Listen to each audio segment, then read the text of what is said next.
మన కష్టాన్నే మనం నమ్ముకోవాలి. అలా సంపాదించిన డబ్బులే నిలుస్తాయి. జీవితాంతం ఇలాగే న్యాయంగా ధర్మంగా ఉండాలమ్మా. నీకు అంతా మంచి జరుగుతుంది. తప్పకుండా నాన్నా. ఇదిగో ఇది ఎలా చేయాలో చెప్తాను, నేర్చుకో.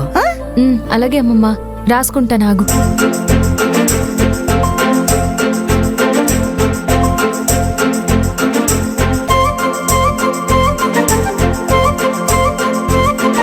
చెప్పమ్మమ్మ.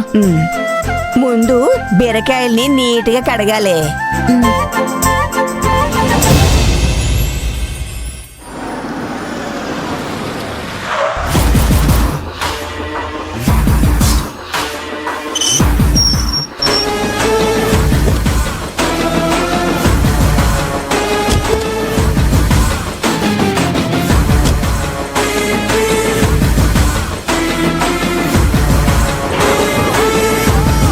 నువ్వు ఫోన్ చేస్తే నీలవేణి నమ్మిందా? నమ్మిందమ్మా.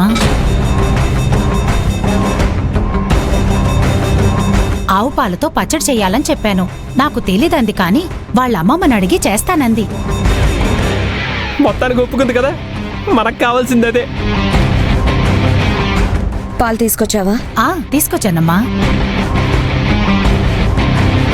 ఇదిగో ఈ క్యాన్లో ఉన్నాయి.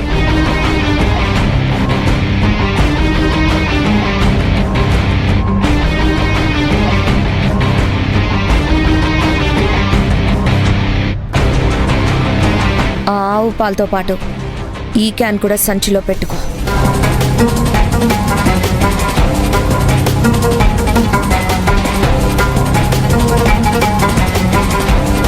అంటే పచ్చడి ఎక్కువ చేయాలనా? అలా కాదు, ముందు నీలవేణి దగ్గరకు వెళ్ళి ఆవు పాలు పెడుతుంది. దాంతో పచ్చడి చేయాలని పనిలో పడుతుంది. అది ఏదో ఒక పని మీద పక్కకు వెళ్ళగానే